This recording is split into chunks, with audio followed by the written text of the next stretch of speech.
they won't marry you. They'll play with you and then marry someone in their own circle. There's only one exception to that, and that is a self-made man. He's the only one who would marry outside of his class. Hey there, my handsome and pretty little Cobras, and welcome back to the Cobra's Nest. For those of you new, my name is Mignon Cobra, and sometimes I make minimalism videos, although not recently. So today's video is talking about, girl, just get a rich man.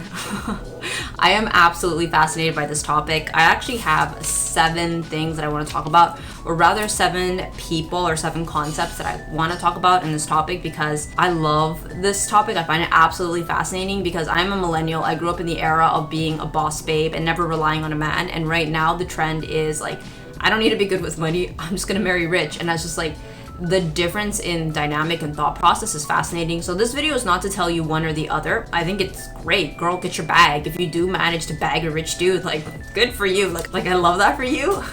My man is a high income earner too, so I'm not gonna sit here and lie and tell you that, like, oh my gosh, like, girl, get that bag. Oh no. Having a high income earner spouse is like chef's kiss. No hate to any of the creators. I actually love these creators I'm going to talk about. Like, I love women empowering women, so we're just going to discuss it and leave some comments down below because we're all here for a discussion and I would love to hear you guys' take on this. So without further ado, let's just get into the video. Let's get it, let's go.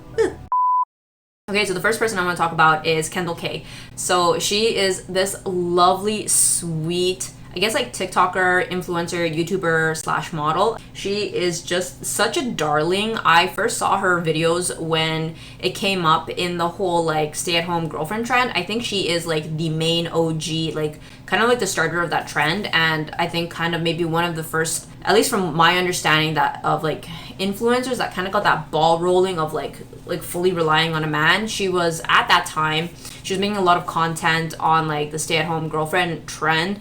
I don't believe she's together with her, I guess, ex anymore. She was dating this man named Luke, and they have gone their separate ways. I'm obviously not trying to pry into her own personal life. That really isn't the point of this video, but just kind of more to talk about the stay-at-home girlfriend trend, or just kind of like examining that, because I think it's fantastic and just it's so beautiful when like influencers are transparent with their lives. And so I have been following her journey through her YouTube channel and her Instagram and like also her TikTok. I just find her to be such a sweet soul. Like, I absolutely love her content, and just kind of like seeing the transformation and just like the journey that she's been on in terms of like going from like, yeah, I guess being his stay-at-home girlfriend and making content where she would wake up and she would make him his coffee, and then now it seems like she is, I guess for lack of a better words, independent. Like, I don't really know what's going on behind the camera. Nobody does. The social media that they put out is only what they want you to see. Like, there's definitely a lot more that goes behind scenes that we don't know, but based on what I can see, it seems like she's like back to working in the modeling industry and just, I guess, getting her own bag, and like good for her. But I just think it's really fascinating because it was like at that time it was such a different like thought process watching her content, because like my underlying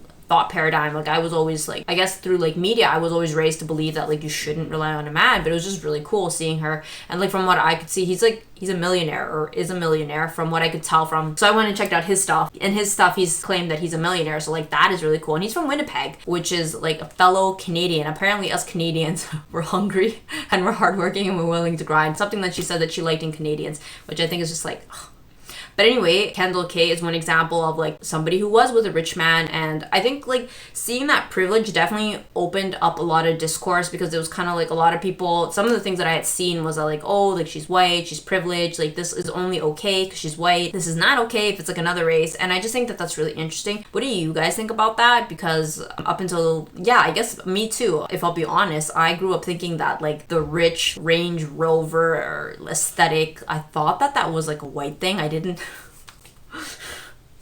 Yeah, it's just like really interesting to see that she kind of fit into that narrative, and maybe could that have been part of why her content performed so well? Would this have been something that was maybe not? But the thing is though, and I will talk about it when we hit Nara Smith. Nara Smith is an example of that too. Like Nara Smith is also, she's actually married. She's not a stay-at-home girlfriend, she's a stay-at-home wife, although she's not. We will talk about that. But Nara is actually, so she's like a woman of color. She's half white, I think like German. So she would kind of fall into that trope, sort of. But it's just interesting that Nara's content is also very, very popular and falls into that range, but she's not the stereotypical, you know, like blonde, blue-eyed housewife, although her husband is. Lucky is blonde, blue-eyed. Let's put a pin in that. So let's talk about the second thing that I want to talk about. So the second person that I want to talk about in this whole like girl just get rich, how could we have a conversation about that if we don't talk about Shera 7? So Shera 7 is also relatively new to me. She's actually been here for a really long time. She's like an OG YouTuber, but I started seeing her content on TikTok. It's been coming into my algorithm, and her content is like, she's not a love coach or dating coach. She's just a financial advisor, and she obviously advises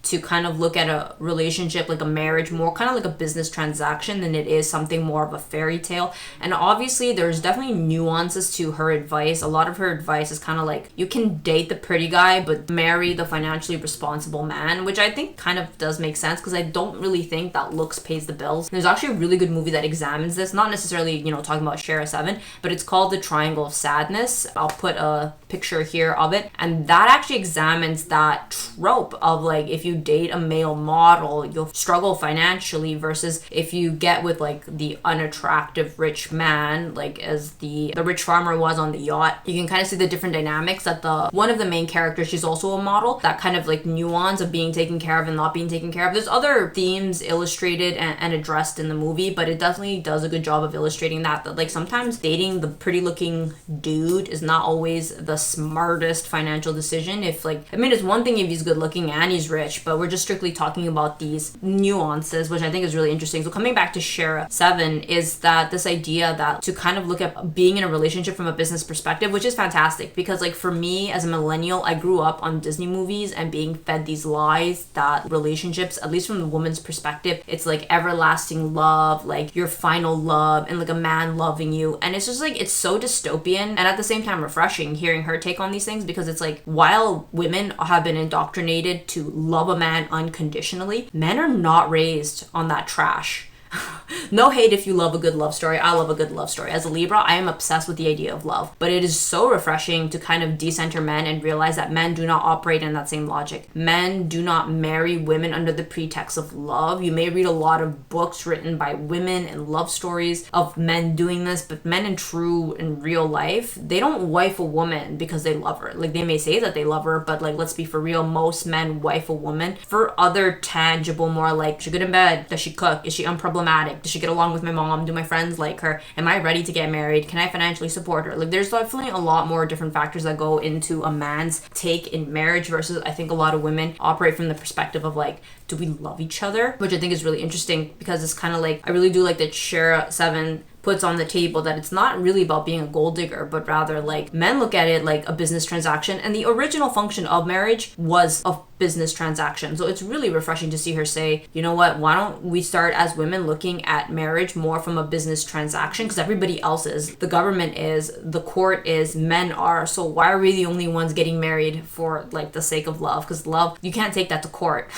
So, and you can't cash it out at the bank. Okay, coming in at number 3, now let's talk about Nara Smith. Oh my gosh, I love Nara Smith's content, and I think Nara Smith is a really interesting conversation about this whole like girl just get a rich man. So for those of you who are not like, I guess, chronically online, Nara Smith is this homestay maker type of aesthetic TikToker, and the interesting thing about this whole controversy is that like she promotes like a stay-at-home wife content, but the thing is like she's actually not, like she's not, she cosplays it. Like, I'm sure that she is, but the thing to take into consideration is that like she's actually like well off. So she's married to Lucky Blue, but he's very well off. He's like among one of the more highly paid male models. They're doing really well for themselves financially. She is also a model, content creator, makes a lot of money off TikTok. So with all these things combined, if you make a lot of money, you can afford to stay home. Like, it's really no different from being a content creator. What do I think about Nara Smith and her traditional house thing?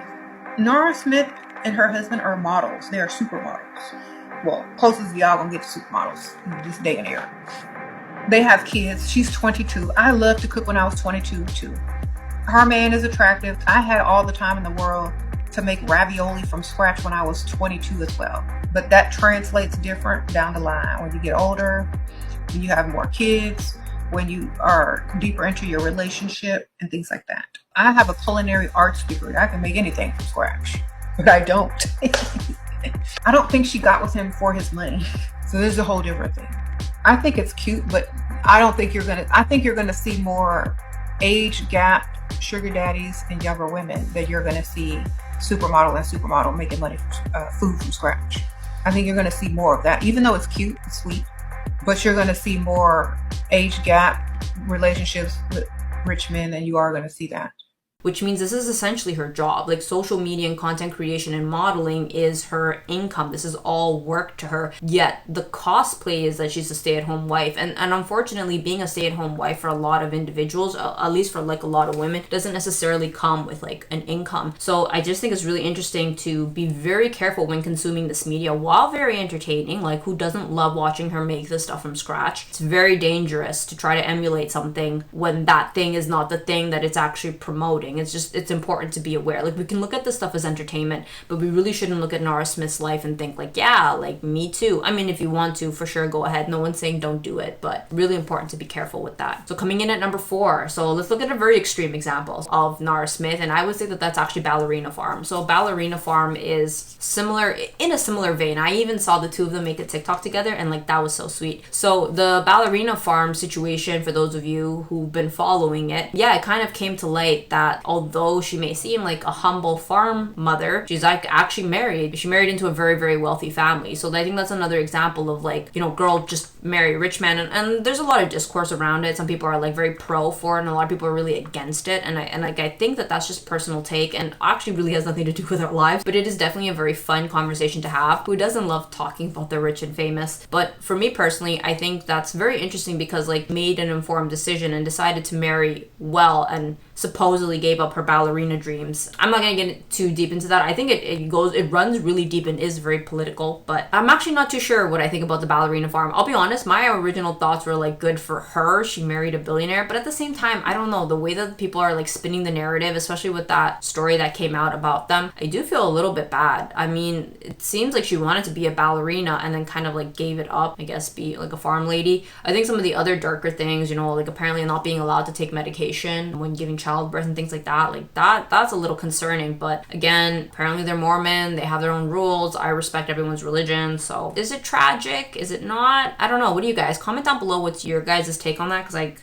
I'm actually not. She still does ballet stuff in her videos, and she seems really happy when she's with her kids. Like, I think she loves her kids. I don't want to comment on it. I just think it's really interesting because I think that that is a really good example of like, girl, just get a rich man. So I don't think, there's no way that her TikTok is making nearly as much money as her time with her husband is. I'm not going to comment too much on that, but I think that that is a really good example of like, girl, just get a rich man. Okay, coming in at number 5, Ginie Sayles. So how can we have a conversation about marrying rich if we don't talk about Ginie Sayles? So this book is definitely a little bit older, and I've actually heard say that this book was actually one of the bases for Anna Bay. For those of you who don't know Anna Bay, she makes a lot of like lifestyle content regarding like living in high society, and a lot of people apparently have allegedly said that she models a lot of her teachings on that. So anyway, coming back to Ginie Sayles, so she actually married a billionaire, an oil billionaire, and so she's made several books on how to deal in wealthy circles and essentially pretty much how to marry rich, which I think is really interesting. I've read them myself because I was reading in the personal finance books How to Be Good with Money. This one came up because there is one for like dealing with the rich for business, so I was like, oh, okay, I should probably read that. And then from that I saw that she had books on like how to marry rich, so I was like, okay, let's read those. Those are pretty fascinating. So I think that it's really interesting that like there is a thought process on how to marry rich, and you guys can definitely check out the book. It is definitely a really good practical how-to manual on how to marry the wealthy. Among the things that I remember in the book, it was like she like drove her car and like followed, so she was at the airport with her daughter, and a man came out of the airport who was like totally her type, and instead of getting on the plane, she got back in her car and followed him to a party, and went to the party and used her techniques to like talk to the secretary to find out who he is, got his number, turns out it was somebody else's number, and ended up dating that guy instead.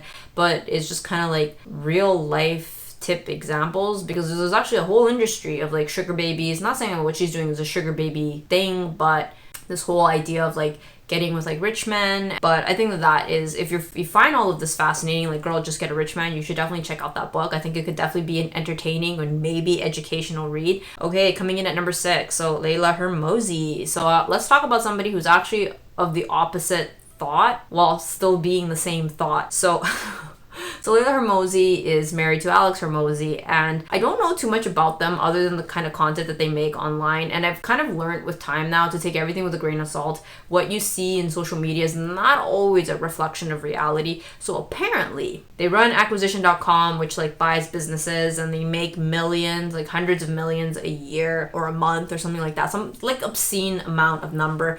And she has made videos where she talked about when she first moved to LA and things like that. The advice given to her at the time was like, oh, there's this older guy who's into you, you should go date him. And to her, like, the idea disgusted her, and she was like, I want to marry someone that I like, and if I become a rich man, I have the freedom to choose who I want. So it's just kind of interesting that like she kind of wanted to have the luxury to build a life with a man, which is completely the opposite thought paradigm from this whole, like, especially Shera 7, who's like, don't be a Barbara builder. Don't build with a man. You should arrive at the table with the table already being done. But I think it's really interesting that Leila Hormozi kind of seems like that is not really the case when her and Alex got together. At least from my understanding of their story, they have built their success together. So she's definitely a Bob, a builder type of Barbara, which sounds so insulting because I think what Leila has is extremely admirable. And actually, if you do read the Ginie Sayles, there is one chapter on the only type of billionaire who would marry you. Most millionaires and billionaires actually only marry within their own social circle. So unless you're already like a nepo baby or a rich daughter, they won't marry you. They'll play with you and then marry someone in their own circle. There's only one exception to that, and that is a self-made man. He's the only one who would marry outside of his class, and that's why Leila and Alex are married. They married, I'm not sure if it was like after they made their money or before they made their money, but definitely in the building stages they got married. And yeah, it's true, if you want to bag a millionaire, you gotta go looking for the self-made. That's the only one who can understand who you are, because that's where they came from. So I think it's really interesting that Leila really advocates for be the rich man. I know it's so ironic because she's also married to a rich man, so it's very like they built it together in her defense. So Leila gives great advice. I think is a great example of what I truly believe in, that get the bag yourself, girl. Comment down below if you agree with that narrative, because that's going to bring us into the 7th point. So let's talk about Adrienne. So she's really hot on TikTok right now. She's the TikToker who has that large age gap difference with her, I guess it's like separated husband. I'm not really sure what's going on at the moment, but they seem to be going through a separation with her much older husband. His name is Shafiq, and their relationship is, I'm not too sure. It's like, I'm just an outsider. This is just my take. Like, she seems like such a lovely and sweet girl. And obviously what she shares on her social media is what she wants us to see. What's going on behind the back doors is totally between her and her significant other. But yeah, I think that is a good example of like what Leila might have warned against, which is like when you marry an older man, you definitely pay for it. Like a rich older man, you definitely pay for it, because the exchange that happens is that like nothing is free, right? He funds your lifestyle, but he buys your best years. So there's that nuance to it. And not to mention that with them getting separated right now, that's like the ugly side of marrying a rich man. When the money is gone, unless you had your own bag, and I think that's why a lot of women, the millennial women, definitely advocate and push for, you know, get your own bag, because it leaves you really vulnerable. And especially if you guys have seen that trend where it's like the trad wife to divorced mom pipeline, single parent. It's really heartbreaking. Like at the end of the day, all of these narratives sound really nice, but at the end of the day, like if you don't have 2 pennies to rub together to like pay for the basic essentials like gas in your car to get to work, putting food on the table, keeping the lights on, it's really tricky, especially because a lot of those like one-sided, especially in the more one-sided relationships, it can get really abusive financially speaking if you aren't getting your own bag, or if you're like 100% reliant on a man. Sure, there are good men, and I'm sure there are lots of women who 100% rely on their man and there's no issue, but it's just kind of like, it's to help avoid ending up in the worser case scenarios. And I think that's kind of something that Adrienne seems to be going through. Again, we don't know. Social media is just the image that they want to put on, but it's like she's mentioned that he has said this, like, don't dye your hair. She's dyed her hair, he doesn't like it. She wasn't allowed to go to the mall, or apparently there was infidelity. He had other women touching her bags, bringing other women to the house, and it's really heartbreaking to see, because it's kind of like maybe she put up with it longer than she should have because of the money, or she had nowhere else to go. And it's just like when you see situations like that, like obviously I wish the best for her and I really hope that things get better, and I really hope that it's not as bad as it seems on social media. But just sometimes like to see social media as like media, as a form of entertainment, and maybe take home some messages, because at the end of the day that's all that we can do, right? It's most intelligent, and a wise man learns from others' mistakes, a fool learns from his own. So I think the take home message that I'm trying to say is that while I do think it is great to have a rich man, it's also real important to make sure you secure the bag. I think you should have your cake and eat it too. I would never sit here and tell you like, oh my gosh, like marry for love. No, you should definitely be with an established man, but at the same time, maybe being 100% reliant on him is not the greatest financial plan. It's still good to get your bag as well too. So I hope that you guys could have enjoyed this video, and I will see you guys in the next one. Thanks for watching. Bye.